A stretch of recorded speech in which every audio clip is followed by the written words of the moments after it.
How's it going, everybody? Hey, Bruce, how you doing? I'm doing well. I just actually clicked on Instagram and I telling the people, anybody that's going live, they want to jump and join our live stream to click on my bio, get on over, click on the YouTube live stream and join the conversation. Please ask some questions. That's what it's all about. We're here to do a Q&A. Yeah. I also just gave them the topic, as we said in the thumbnail of the YouTube stream. We're talking about some bass drum technique, but we will also be just general Q&A just to kind of talk about some technique. And whatever I can answer, I will certainly put forward. If I don't have an answer, I'll be honest and just say, you know what? I don't have an answer for that. But in more general terms, I probably do have some kind of an answer if it's especially technique related. Honesty is always good. We already got somebody stepping in. We got Andres. Hey, Andres. How are you, man? Good to see you. So, well, I don't know about you, but it's hot here. So hopefully it's probably really a desert by you by now. No, actually it's pretty like say moderate.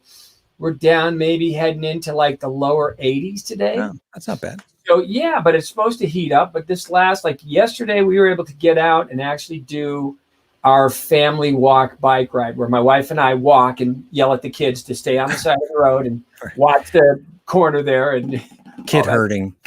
Yes. Yeah. The only thing that was missing was our dog, but we just had him neutered. So he is out of the mix for right now for at least, I mean, the doctor said 2 weeks. I can't imagine us holding him back for 2 weeks, man, because that guy's got so much. I wish I had his energy. I need to take like a syringe, extract that dog energy and shoot it into me, man, and I'll be Superman.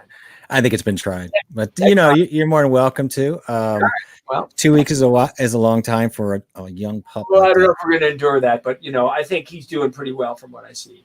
So anyway, hello, Jeffrey. Good morning to you. I'm good. And as people start stepping in here, just remind everybody, if you can remember, it's easier for us if you drop a big old letter Q in front of your questions, but please drop any question. And if it's not absolutely related to the topic, don't stress. We'll get it through there as well. But be sure to say hi, drop that in there, and let us know you're watching. We're always happy to have you guys. So yeah, and as I said with the Instagram feed, one more time before I sign off from there, I'm just going to say, click on my bio. There's a live stream going on YouTube. Please join in, ask questions. Jeffrey will be hosting as he does so effortlessly. Well, we're all hiding behind the curtain. All right. Well, with that, I'm going to let you take it, Bruce, and I'm going to get with chat here, and we'll start working our business here. Okay. So, one of the things I wanted to talk about today was I in the thumbnail, we put together, bass drum technique, and there's some very, very important things I wanted to put forward about developing the best of what you can do with your feet. And a few of those things that are most valuable are your seating posture. Your seating posture, what kind of throne you have. Those will absolutely add to the conceptual approach that I'm talking about. And while you can do other things, I want to make sure that, I put this forward so that you can, what I always say, what's the difference if you don't know the difference? This will give you at least the process set in motion to evaluate if you go and check things out. So when I'm seated on the drum throne, a couple things. I sit a little bit higher. Why do I sit higher? Because I want access to my leg weight. And if I lift that thigh above my lower back, that's a potential strain. And accessing your body weight, you don't need to lift super high, but you just want to be able to lift and drop. That's one small component of it. And I say small because if the ankle is not subservient to allowing it to roll and get that buter ball to pop off the head, then you're going to be cutting yourself short on that. You could flat foot it and kind of hit into the drum. That's not going to produce a lovely tone. So I'm all about tone. So I know a lot of guys go, yeah, but I hit into the head. Fine, you could still use that as one of your components. But once you go along this path, you'll see how that affects what you do. So seating posture. Now, I did see a quick question from Andreas, and he said, do I sit from the back, the center, or the front? I sit in the front. I want my thighs unencumbered. I do not want to basically sit where my thighs are back here and I'm bumping into things. I want to sit up at the end. So imagine that post of the tripod that's holding the seat on is going straight up your spine. Have good posture. Once you're sitting like this, and you can have maybe sometimes a little lower arch in your lower back a little bit, so you're really sitting up, and feel that sense of support in your core. Super important, super valuable.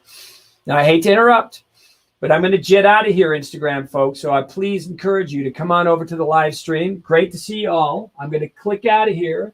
So long. And sorry, guys. Just wanted to bring some folks over. So seating posture, super valuable. Height, sitting in the core, good posture. All right. Another really sticky situation for me or issue is your drum throne solid? Does it wiggle? Does it rotate? If it rotates, you're basically destabilizing your access to your body weight. If you drop this way and the throne rolls, you're not getting your full weight. My analogy to that would be if I want to do a tree pose and stand up and I'm standing on a trampoline and somebody's kind of bumping it around a little bit, there's no way in heck I'm going to be able to balance myself very well. And so stable entities and stabilizing certain things to get the most, physical effect of what you can do is super important. You can always shift and change a few things. And again, I'm not saying, maybe this doesn't work for you, but I'm going to tell you, try it first. I have a student in East Coast who I was telling him about that with the drum throne. And he had a hydraulic throne that wiggled around. And he said, I got a stable throne. I'll pull that up, and I'm going to try that for, a period of time. So when I came back the next lesson, he said, I tried it for about 10 or 11 days in a row, the stable throne. And then he said, and I went back to my other throne. He said, you're right. And so I'm not trying to make points of being right. I'm just trying to be logical, express forward some very deeply rooted concepts that I've been involved in as a teacher, also where my roots come from in the original studies with Gruber, which he did talk about some of that, but not as emphatically as I have. So I've really embellished upon some of those things and brought them to a different place. And, a couple of guys that I've worked with many guys, but a couple of examples, I'll say, if you look at David Garibaldi's foot more recently, I added to his arsenal of practice. His foot has looked just beautiful, really great. Was able to talk with Jojo Mayer many years ago. So I don't say I ever taught him. I say I had a consultation with him back in 2004. And I talked a great deal in depth about, some things about the foot that he was trying to get from Freddie, and he got one lesson and it didn't bring everything forward. Now, he's a deep thinker, and I think I was able to kind of help the wires and the gears to kind of push it forward. And of course, Jojo, he's a high-tech performer, man. The utmost in technical delivery. So that being said, that drum throne, stable. If it's not, find a throne that you can, tap into. Have a firm seat. Don't have a loose seat, because if you have a really cush seat and you that kind of pushes into your spine and your abdomen a little bit, because you can't really, you're sitting on a cushion. You don't want to sit on a marshmallow. Not helpful. So I'm going to do a quick shift over to my foot cam and just demonstrate a couple, or just talk a little bit further about a few items that I think are very valuable. The pedal, man, if your machine is sticky or stiff and it doesn't have a good flow of swing to the meter ball, that's also a potential impedance to what you can do. So let me just point out a couple things with this pedal. This is an old DW5000. I say old. It's a little bit of the older footboard. It's the rounded heel plate. And I prefer that narrower pedal. I know that the new 5000s are a little thicker. I have one of those. And, I just really like this pedal. It is the most functional pedal, very well designed. And, the addition of the red mounting plate is super great because it stabilizes that pedal. So that beater ball swings true. Again, If it was not connected that you're moving it around, that pedal may slide a little bit back and forward, and that's not helpful. The beater ball is probably sitting at about a 45-degree angle to the head. Important. If I swing my beater ball, keep your eye fixated on the resting point of my beater ball and watch what an equal distance it swings from that center point. So keep your good visual reminder of where that started, and look how equal it swings from the front to the back. And I get pretty much, some good amount of spring in there. I prefer that. Okay, so that's another component. A very important value as well. Where is your beater ball? How high? Now, a lot of guys are fixated on the aesthetic. I've got to hit in the center of the head. No, you don't. Because try hitting in the center of the head on an 18-inch bass drum, and the beater ball is going to be way low, and you'll get nothing. Try to hit the center on a 24-inch bass drum, and it's never going to happen. So when you hit a concert bass drum, you don't hit direct center. Here, you don't have to hit direct center. And if you had a slave pedal, if you're doing a double pedal, that's not going to hit in the center either. So that, you could be slightly off center. I'm a little bit higher than the center with this beater ball. This is a 22-inch bass drum. It's a 12 by 22, so it's a little shallower. And that height of the beater ball, just raising it a 1/4 inch, can dramatically affect the weight distribution of the pedal. So it'll feel top heavy. If I lower it a little bit, it'll feel a little less top heavy and a little lighter, and it may not carry the amount of weight that I want to be pushing. There's a certain amount of weight that I do want to feel from the beater ball. There's that element. So, but I don't want to be pushing lead pipes. Not functional. So that being said, with the foot on the pedal and my seating posture, again, sitting up towards the front of the throne, you can see the post going through potentially my spine. My thighs are unencumbered, so I can lift and drop appropriately how I want to play that. I want to sit now at a range in terms of distance of the bass drum that would allow, and again, this is for practice. Don't just revamp your whole seating posture and feel like you're going to fall off the drum throne. But I want to access my ankle. If you bring, and anybody that's watching this, just take your ankle, put it directly below your knee, right? That's directly below my knee. And take your ankle and bring your toes towards your shin. Tell me how tight that feels. Now put it forward, maybe about 6 or 7 inches, and now feel how much range in motion. Okay, am I going to leave the footboard? No, but I do want to feel that range in motion. And you can get the drums to come to you. You don't need to go, oh, but now I got to reach way out here.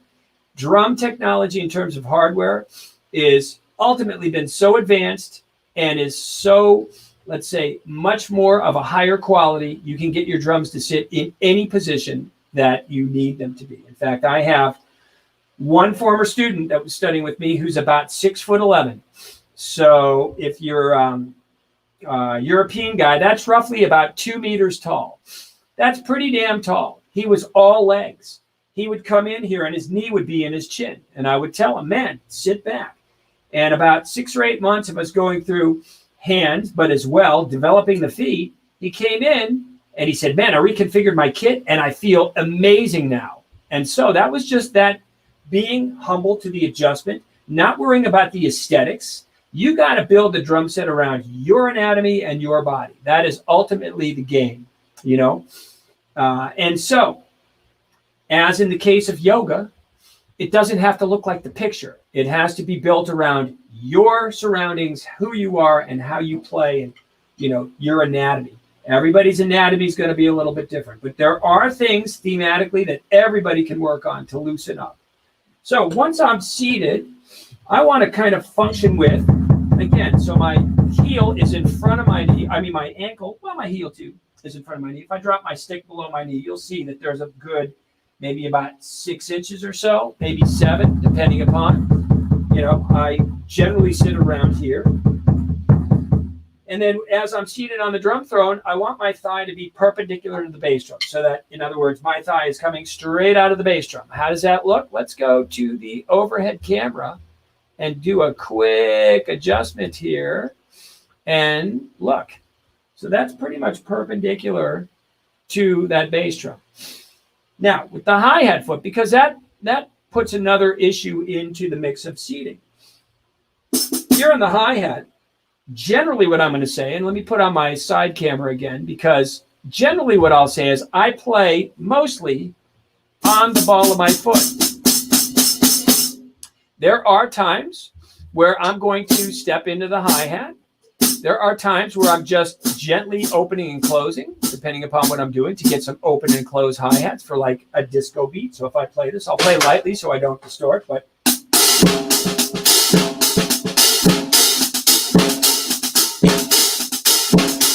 I don't need to be up here. It'd be quite hard to get the hi-hat to coordinate nicely with the hi-hat hitting and getting that easy open and close effect. So in general terms, though, I sit on the ball of my foot for most of what I do. And if I look at the ball of my foot as being somewhat of my main contact of the hi-hat pedal, and I have also an effect of shifting over the ball of the foot, whereby, again, you can feel the element of time. Rather than just playing vertical, if you swing over the ball of your foot, now you bring a pendulum component to that, and that can be another internal aid to how you feel time. Everything in terms of conceptually of how we feel time are based on getting inside movements, choreographing things, so you can really feel the essence of the bottom and the top of what you're doing, the orbit. So back to my quick wrap here.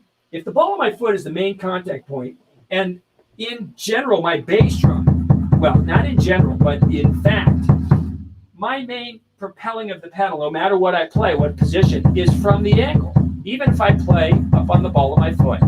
Now, yes, I could tighten my ankle and play for my leg.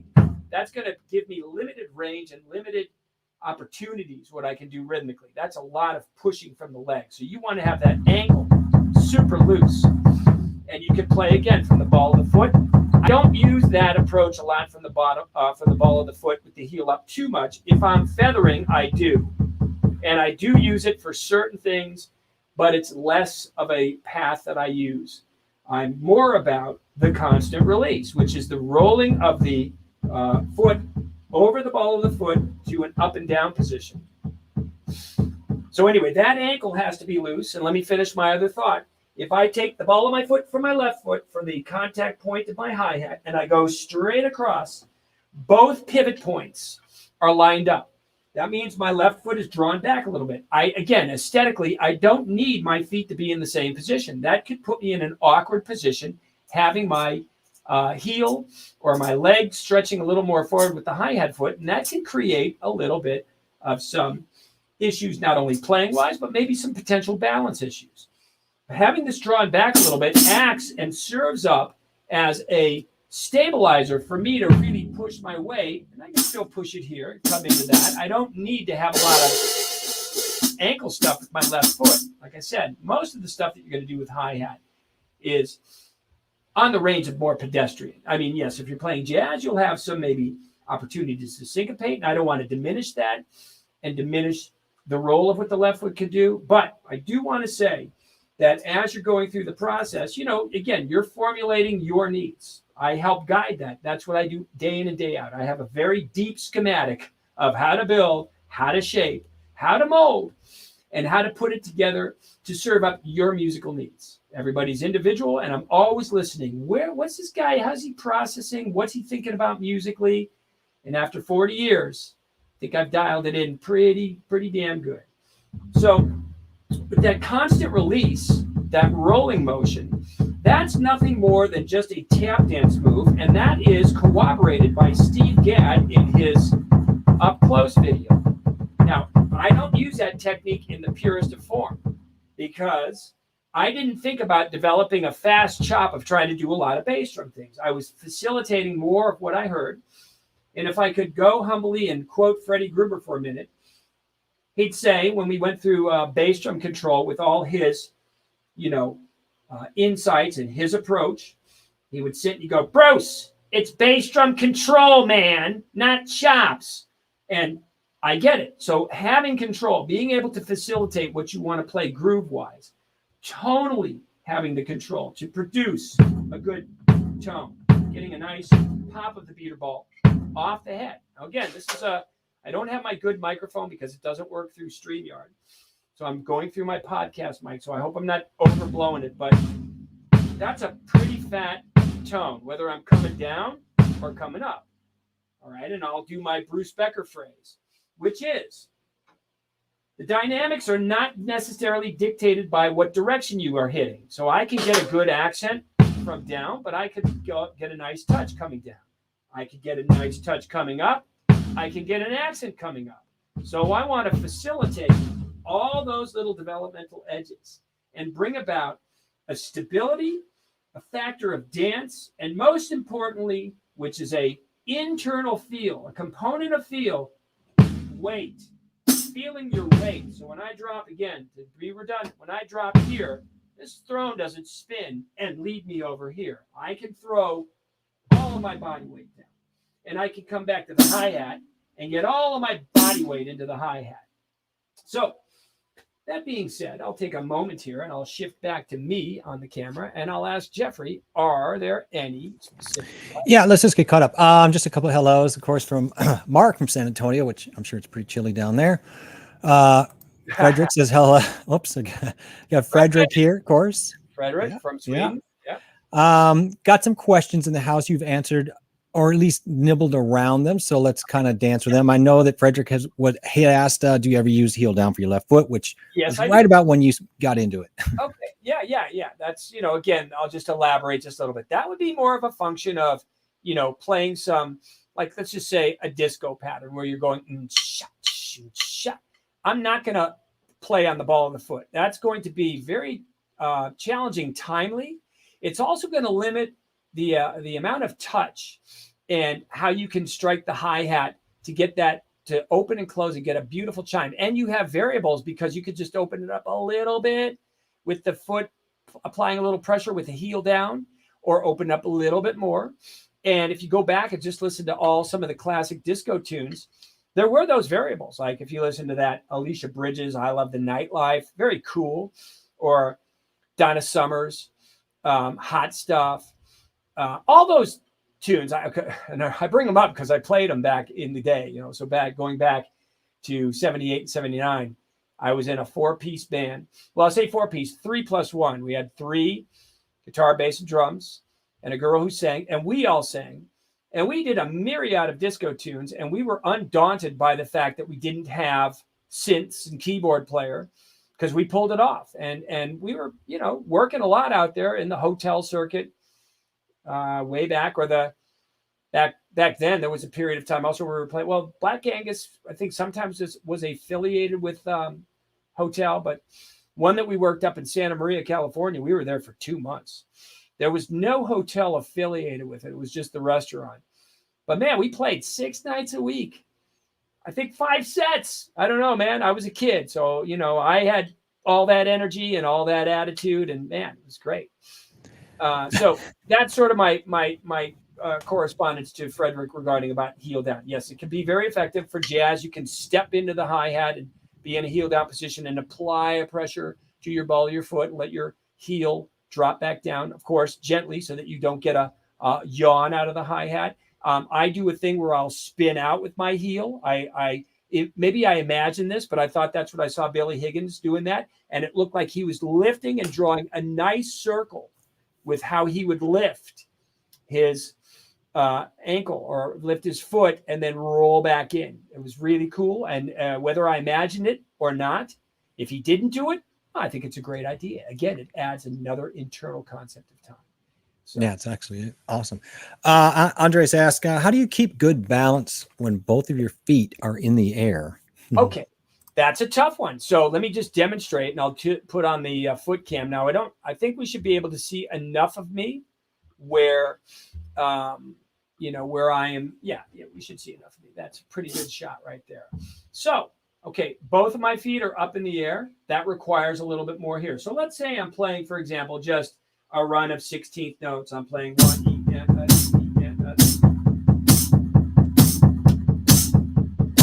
Again, that requires some core support. So it can be done. Years ago, I don't have the book in front of me and I don't want to pull it off the shelf and I don't want to have to brush off the dust because I don't know if I'll be able to nail it. But there was an exercise that I was doing out of this book. Nick Ceroli had 2 books called Independence. I can't remember if it's 4-way independence or just independence. Kind of like Dahlgren and Fine, just a different approach visually, but some of the same, I think, ideas.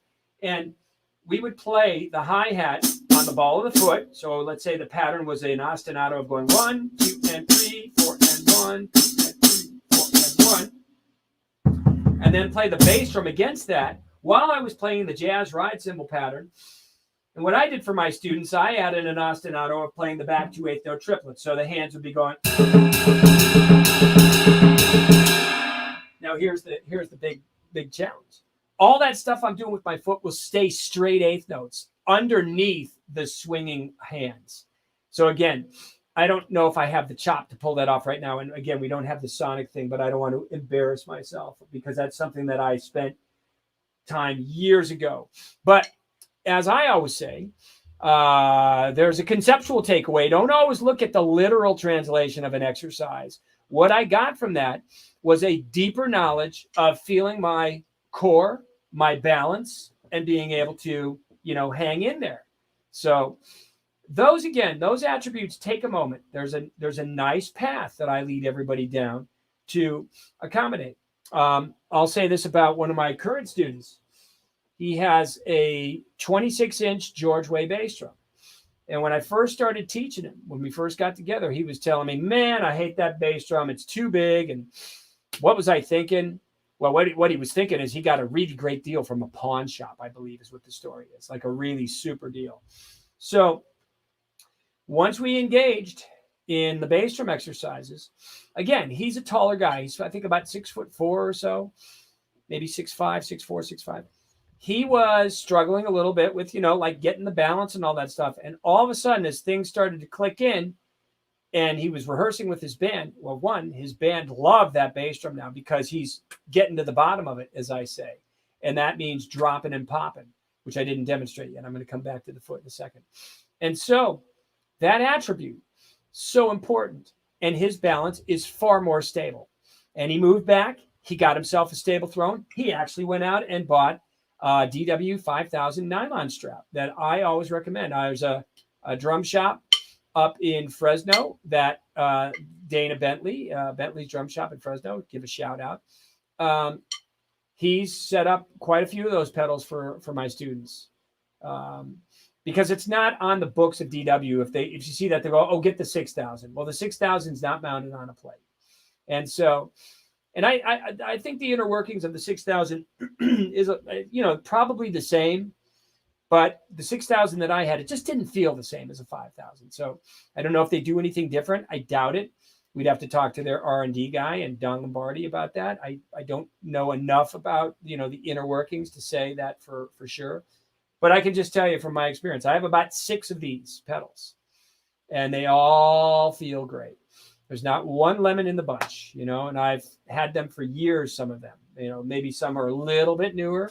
When I say newer, maybe from 2011 or 12, because it's been a while, because I have enough pedals. I don't need any more pedals. But so that seating posture, getting up on both balls of the feet, elevated, very difficult.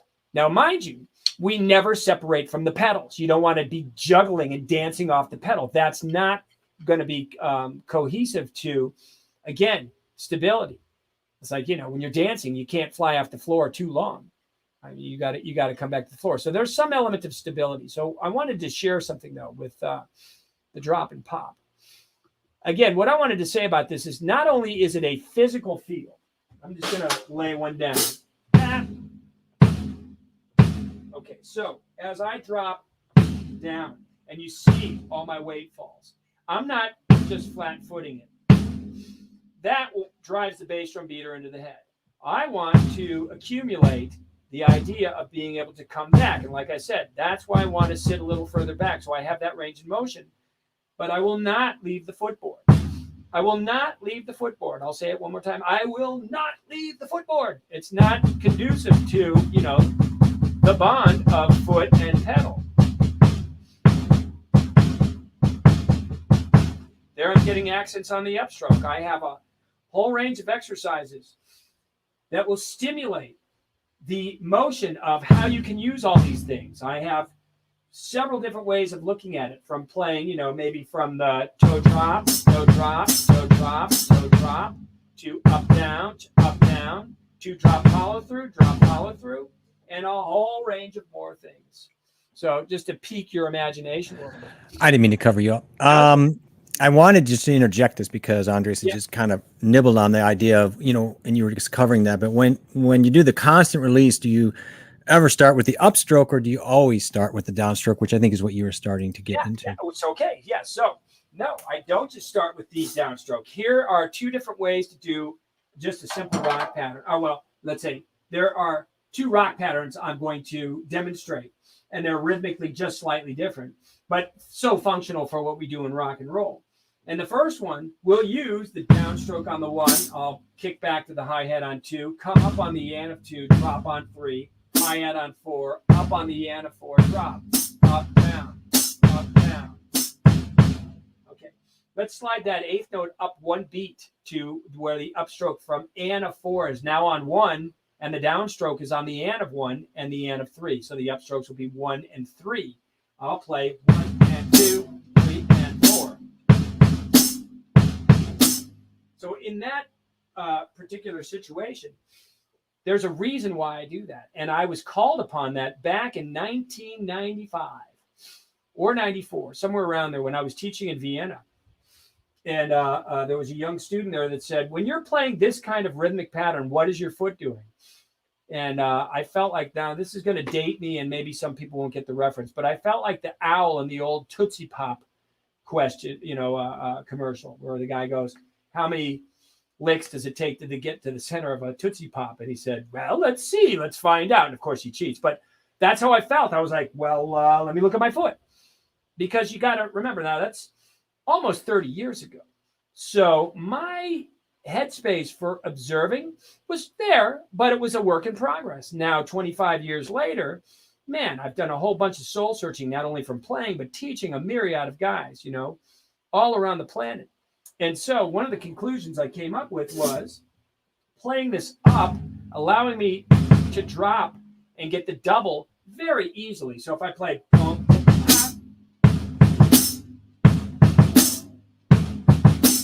so that's setting me up for that double. And again, I call that double the drop follow through. I'm allowing the weight of my foot to fall. I'm letting the beater ball, because I've enacted upon the push and the spring tension, it wants to go back. So I'm just going back with it for free, just giving a little bit. If your ankle is loose, and like I said, the ankle being the main propeller of the pedal, if you go back and work your ankle out, and I got to tell you, a lot of guys that don't play that way, they really go, oh my God, I'm feeling a burn in my shin and my, it's so difficult. That's because they never stretched out those tendons, man, yin and yang. If you played with your wrist always in a hyperextended fashion, try pulling it back, and you're going to suffer maybe a feeling of I can't get it back, resistance. So again, really looking at the opening up of everything so that it flows. And, if you're looking for supersonic chops out of that, you can find them. It's just, it was never on my path to go that direction. I was looking to just, make things that I heard in my head and make them easy, make them come out easy, but with tone, and tone. Go ahead.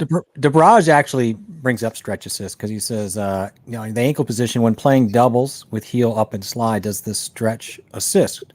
Can we shift between playing different structures? Yes. Great question. Okay. So let's go back to the foot cam. I will demonstrate a couple of thoughts about that.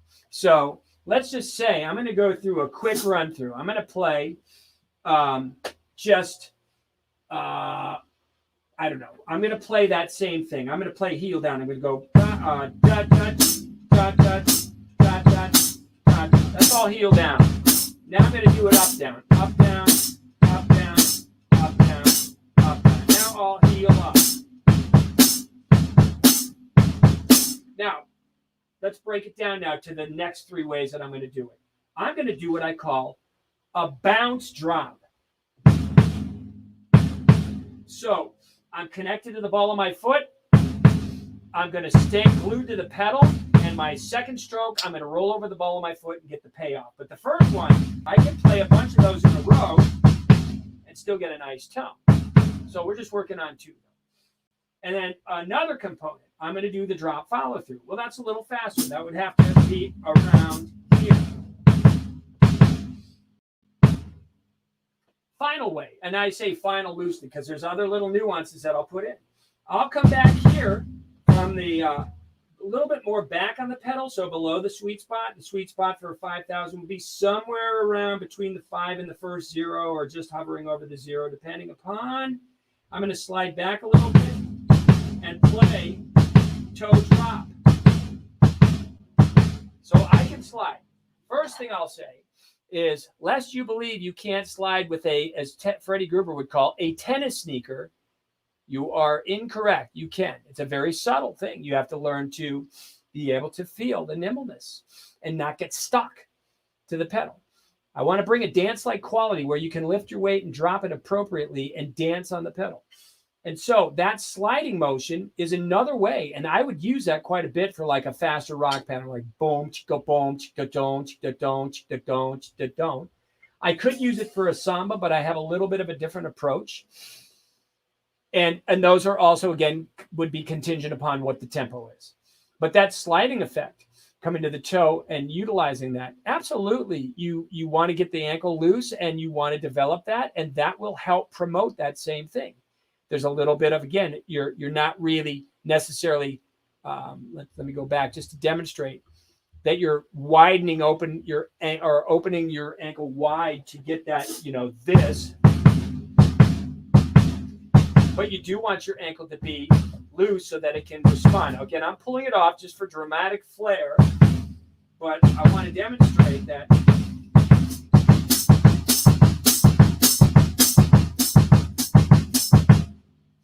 you can use it.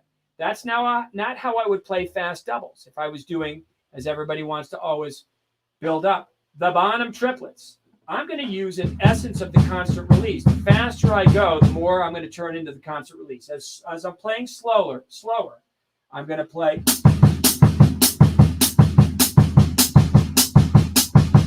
So I call that the drop follow through. But as I go faster,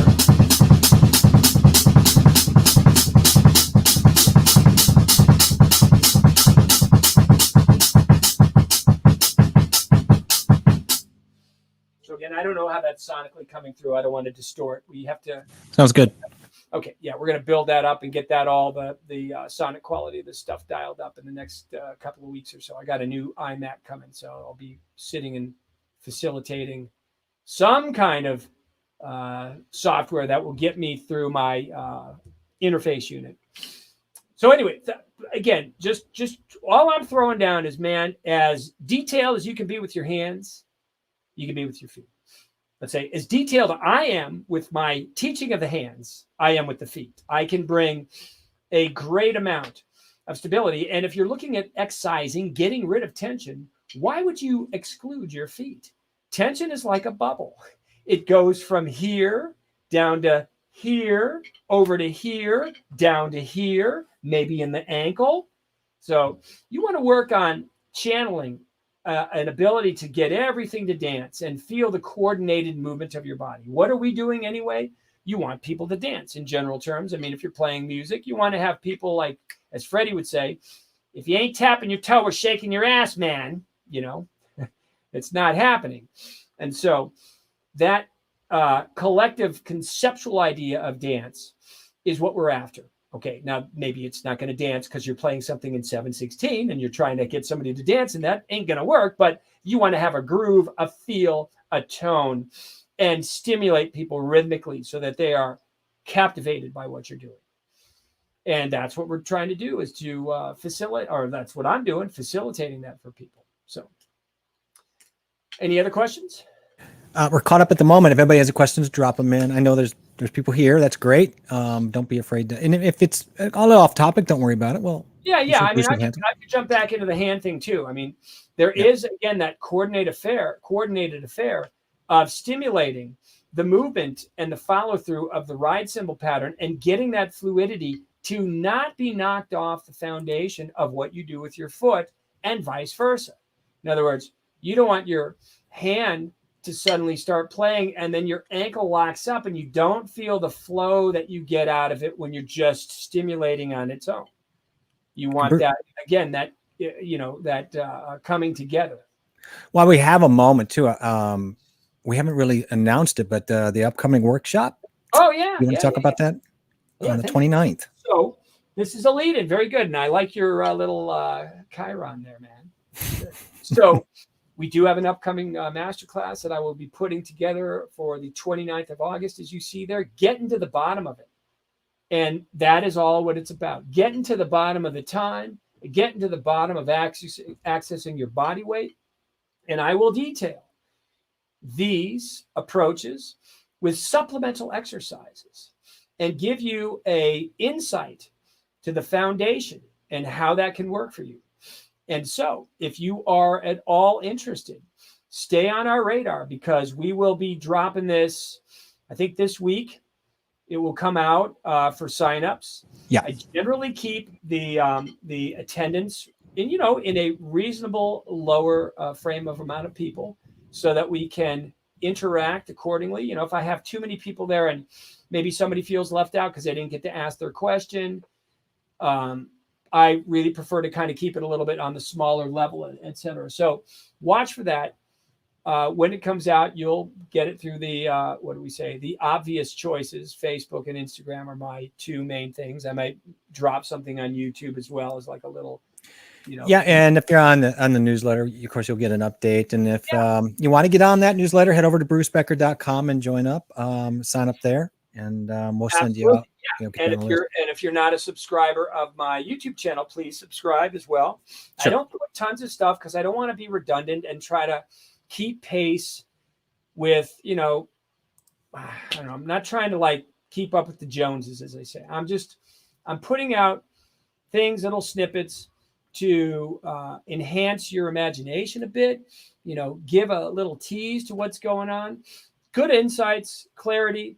But if you want the detail, as I was looking back at my YouTube channel, I just saw this one came up. I was just looking through. I don't look through it all that often, but I had a thing that I said, 3 easy hacks to change your drumming. And of course, that was facetious. That is not the case. There are no easy hacks.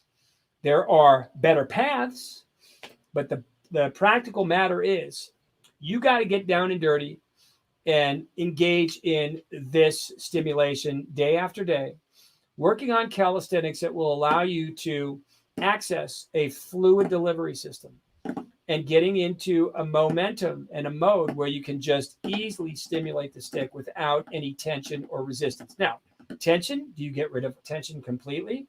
No. If you had no tension, you'd fall over and collapse like a blob on the floor. So there's a stability, there's a weight factor, but you do want to access easily the hinges, your hinge in your elbow, your hinge in your, or the ball and socket, or how that works up in the shoulder, which has a lot of rubber bands up there, man. The ease at which you can release your wrist, how your fingers work, promoting an individual nature to the fingers to some degree. In other words, I always break up and compartmentalize the hand to say, like, you've got the back of the hand, ring and pinky, really important. You got the middle finger, also important, thumb and index finger, and they all work, they can work separate. You can get rid of the middle finger. You can add the middle finger. I mean, that would be more for maybe a buzz roll or playing super, super fast. I'd probably not want to get rid of these guys in general. And, the access to the thumb and index finger from whether it's French grip or German grip stays the same. There's a uniformity that can be built. And those pressure points will be stimulated by some of the activity that you would do in French to build upon what you do in German, and to certainly access some of the, the hybrid, the American position, so that you can stimulate the stick with fingers, which would be more French in nature. You could still access the wrist, even though you got a slight rotation out with your forearm. If I'm looking for super detail, then I'm going to sit a little bit more with that palm down. So if I'm doing, 3-stroke roughs, 4-stroke roughs, drags, really working on getting, fast paradiddle diddles and just kind of feeling how that locomotive action of the molar method works in the German, I will certainly sit in that path and alignment. but not to be rooted and stuck there. So I see. Speaking about tension, DeBrage says, for a quicker reaction on the pedal, would you suggest, what should be the correct tension? Well, I wouldn't say that there's necessarily a correct tension, but here, I'll go back to the footboard. Hang on a second. I would say that, I want to have a reasonable amount of swing to my beater ball. So I don't want it so tense that I'm having to just really force that beater ball back to the head. And I don't want it so loose that it's slack and doesn't swing. So, I did pull out one of my older pedals, and it wasn't quite as lively as this. And so is that a bad thing? No, I think that was just, there was some reason I did it with that one pedal. But all the other pedals, because I did do like a little inventory check and check out my pedals just to go, oh yeah, how's this one feel? Sometimes you put a pedal on the shelf and you pull it back out and you go, oh, hey, my favorite son, where you been? Because they all have just a subtle nuance. It's a little bit different. But I wouldn't say you want a lot of tension. I wouldn't say you want it slack. You want to find that middle ground. What is going to stimulate an easy momentum for you? So if I go back and just kind of ride that rolling motion of constant release, that's easy, man. Okay, it's easy by virtue of that I've shedded it for years and I can just dance over the ball of my foot and feel that shift of weight. There's another component that I didn't bring up is the intention and the touch value that you want to get with your foot. Just because it's a bass drum, or which Jimmy Chapin hated the word. He goes, it's not a kick drum. He hated that term. It's a bass drum.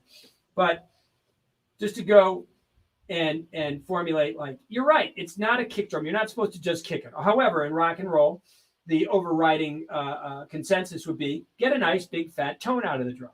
But you still want to have an element of touch in design to what you do so that that's available as well. So the intention of how you strike that head and being connected to those note values so that they're not throwaways, even though they're nice and light, you want to have a good feel. So if these were like fast quarter notes feathered, and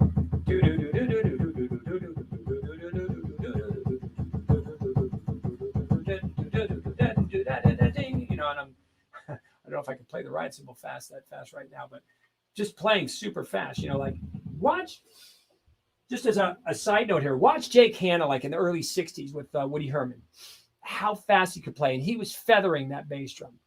And it's amazing how much touch and control that guy had. His actual theory of pedals later on was like he had an old Camco, which is, of course, the design of the DW5000. And he had it fixed with, and he told me, he goes, this is my technical aspect. He had a little box of rubber bands.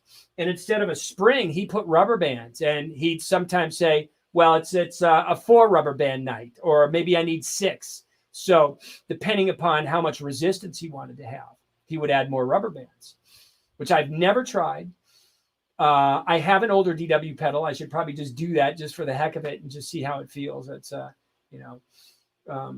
kind of would be a fun experiment just to see what the element was. And again, no better thought than experimenting with certain things. But again, tension, that's sort of a little bit of a personal thing. I can help find it for you, and kind of through conversation and studying, we'll meet together to really kind of suss out where that fits for your pedal. And even online, which of course I'm exclusively online, my observation skills are spot on. I have guys who are just dumbfounded, like, how did you see that? How do you know that? And my answer would be, if I didn't see that and didn't know that, would you want me teaching you?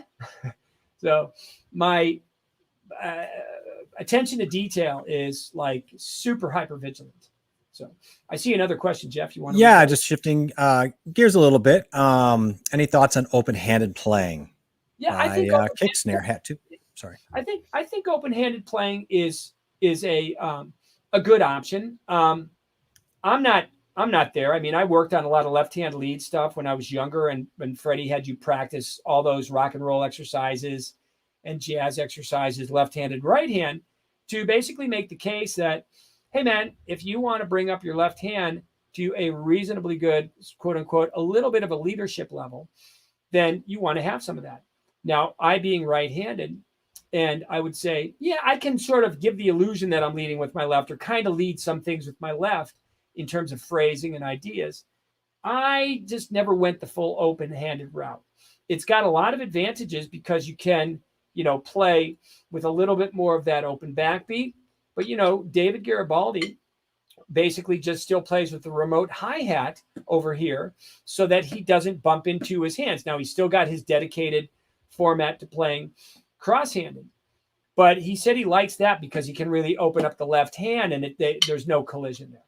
And so he's got the option of either going both ways, going this way or opening it up. Now, that's another way of saying open-handed, is that this? No. But, I mean, there's many guys who make the case. Billy Cobham, Lenny White, Simon Phillips, Carter Beauford. I have a student down in Austin, Texas, who's a lefty on a right-handed kit. Chris Sensat. He plays great. Trying to think who else comes into my mind. Well, you just go out there and you'll see. Will Kennedy, right? Will Kennedy does that. So I think for those guys, it's a huge advantage.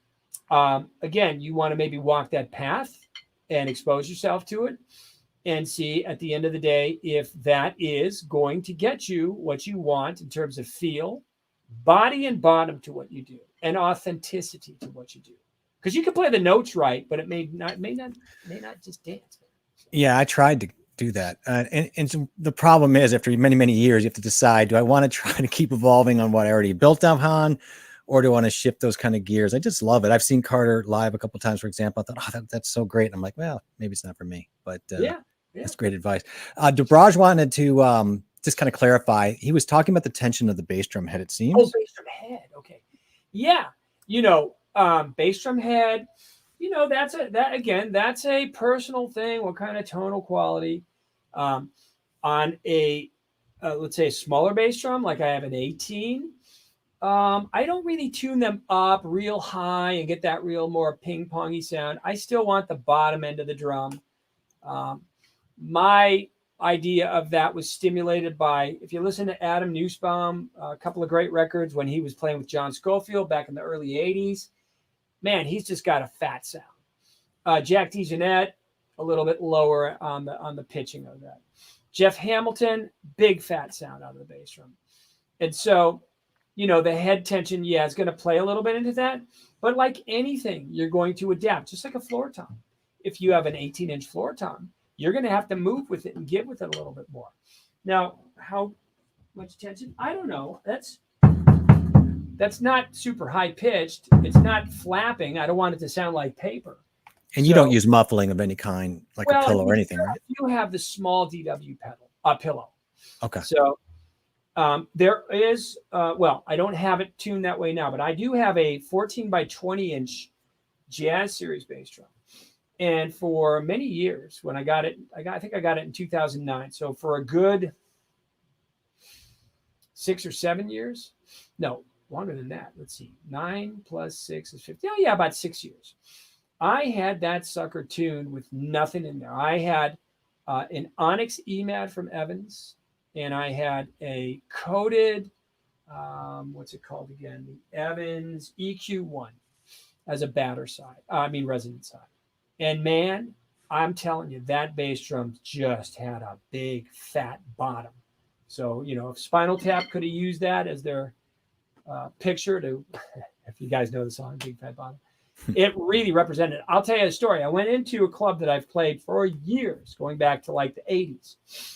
And still was playing there up until as recently as, lockdown last year. But I know that outdoor stage extremely well. And sometimes I was relegated to have to play behind plexiglass. Not fun. But it's funny. Most of the guys that were bookers and sound guys there, they would always give me a pass. They would say, we know, because everything's mic'd up. They knew that I was going to play the room, even though it's an outdoor thing. I have a good ability to play the room. And so anyway, my point is that I went there once and I thought, with that new bass drum, the 20 inch, I went, I'm going to bring it. I had a group I used to host there just called Bruce Becker and Friends. It was pretty much the same 4 guys. If I subbed one guy out, there was only one guy who could sub. And so it was amazing because I got to the stage and I put the bass drum down right away, and I thought, uh-oh, did I make a mistake? And I put the bass drum down that 20, completely wide open, sealed heads. And I went, whoa, that's fat. And the bass player I was working with, who's a great bass player, he worked with Eddie Money for years. He also worked with America. Just a fabulous guy and a great bass player. But, bass players, they crank it up a little bit. And the first thing that goes is sometimes, the frequency and the feel of your bass drum starts to be diminished by all those bass frequencies kind of getting in there. Man, no problem. And that was with my 20 wide open. And again, my approach to drop and pop. So I really brought that bass drum for, I guess, several of those gigs. And then for some reason, I don't know, 2015, I changed the tuning. I changed heads, and I was just experimenting. So, and I was just thinking the other day, I got to go back in and change that up and bring it back to what it was before, because I don't have a bass drum like that. I've got this 22 and two other 22s. I've got an 18, and then I have two 20s. I've got that 14 by 20, and I also got about almost 2 years ago a 12 by 20, which I haven't had a chance to work with because I don't gig that often. And I sort of dialed it into a place where I think it's good, but it's always good to get it into the battlefield, because then you really know what's missing or what you can add to it. Nowadays, it's harder to do all these things all these toys that we want to play with, and it's almost harder and harder to get to places to play it out. No. I just wanted to quickly, Cassie had just stopped in and said hi, and that was kind of nice. Gonna rewind later. And it's Gil too. Gil was here last time. So how you doing, Gil? Good to see you. See Gil. One other question here. I know we're getting late in the game, but I wanted to drop here. It's getting back to some stick stuff, and I kind of want to let you have a chance. The close stroke, should the forearm slightly turn inwards when you strike, or is it only a waving motion? He just says Jim Chapin once said that he didn't want to show the palm of his hand. Well, let's see, the close stroke. So are you talking about like a double? Are you talking about like a single stroke coming into the hand? Right. Maybe the downstroke. Yeah. Yeah. If you could clarify that would help. What do you mean by close? I'm doing, I don't know necessarily, like a closed stroke to me would be a strike coming into the hand. I certainly wouldn't want to have my palm facing up. That would be absolutely ridiculous. So would I get that from a American position? Yeah, sure. My hands work that way. I've stimulated the back of the hand, so I know the pressure point I'm shooting for and how to shoot that stick down and get that to pop. Single. I'm thinking you guys are on the same page, but I'm not exactly. Yeah, so, in general, what I'm going to build up at first is a solid relationship with the stick coming down and popping into my hand. And even when it's French grip, that's going to have the same complexity to it, whereby the stick tip comes off the pad. This comes off the pad. This comes off the pad. If I kind of shoot forward, it gives a weird vibration, and it doesn't give a full body. Now, I don't know if that's going to be really picked up by my podcast mic here. Sounds good. Mm-hmm. But I can feel it, and I can tell you what the difference is, So I'm a big proponent of getting that natural reflex to pop the stick off the surface. Does that work in every circumstance? I can't say that's true. And are there ways where I'll do it a little bit of a different way? Absolutely. So I mean, at the top of the stroke, is your palm facing forward? You mean like this? No. If you mean this, no. I'm going to drop down. I'm going to always kind of hang here. If I do this, that's a thrust. This is thrusting the stick down. That's a throw. This is a drop. Drop with the weight of the stick. The stick's got its value of weight. Fall with it. That means that concept of letting go is going to really test you, because, 95 times out of 10, can't do that really mathematically, but guys hit. It's okay. But you can make it easier, and you can fall, and you can get a better tone and not brutalize your forearm, brutalize your wrists, and bring an amount of vibration into your forearms that will eventually debilitate. You want to expand and extend your expiration date. Your shelf life is ultimately important to you. And when you study with me, it's important to me to try to extend and bring more uh, understanding of the delivery process to the stick, understanding the dance, and how things can work easily. Now, I'm not saying I wouldn't do that necessarily at all, but I probably wouldn't do that. I mean, it really depends on circumstances. There are things, posture and gesture, where you're just messing around and you gotta, you're having fun or you have an attitude where you can let those things go and not have to be rigid about it. I don't want to build any kind of a rigid approach where I only have like strict rules. Once you know all the foundational rules, all the fundamentals of what I do, and the foundation of them are kind of processed pretty well, and you have the calisthenics to allow them to be stimulated and to grow, then anything's on the table, because you 9 times out of 10 aren't going to shift back to the old bad habit. You want to make it so that you kind of permeate and allow the new guard to take over and allow that new guard to be streamlined and fluid, man, and build up a fluidity. I was watching one of my students, man, and my goodness, did he look loose, man, just really flowing. That wasn't happening before. We've been on this track of just like readdressing certain things. And he did something for me and I went, man, that's the best you've ever looked. So that full understanding of how things can move and having the eloquence and the fluidity of the motion and not drawing, and getting in your own way, but allowing. I'll say this. You're not only the puppet, but you're the puppeteer.